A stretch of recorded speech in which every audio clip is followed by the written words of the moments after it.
全部逆流してくることになるんですね。マングローブもやっぱり植物なので、どうしても塩分っていうのが体に毒になってしまいます。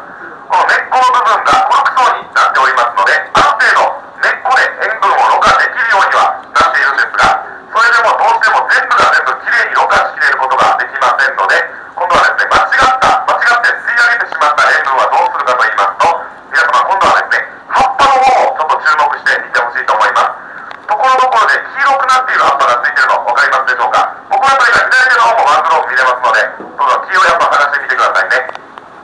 これはですね、マングローブは間違って吸い上げてしまった塩分を葉っぱ1枚に溜め込みまして犠牲にするんですね。いっぱいになると下の方にポトンと落とす仕組みになっております。なので今左手の方が見やすいですかね。川の水面流れてる葉っぱを見ますと全部黄色い葉っぱが流れてるの分かりますか。マングローブの根っこの部分に引っかかっている葉っぱですね。これが全部犠牲になった葉っぱになりまして、またこれ大変面白いことにですね、葉っぱを落とす順番というのも全て細かく決められているんですね。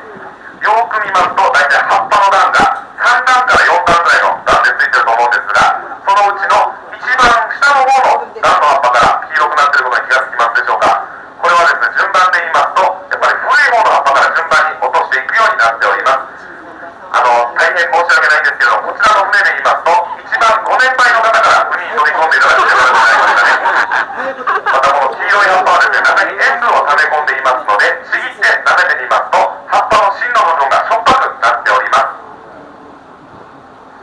はい、またですね、本日透明度もだいぶいいんですけれども、マングローブの根っこの方をよく見ますと魚も何種類か見れるかもしれないですね。この辺りでよく見れる魚といいますのが南クロダイといいまして、この辺りはチュウと呼ばれています。この魚とあとはですね、大きくなりますと体長が70センチを超えてきますゴマフエダイ、この2種類が多く見れると思います。はい、ではですね、船の方はもう少し前方に行きますと滝が見えてまいります。水落ちの滝という滝が見えてきますね。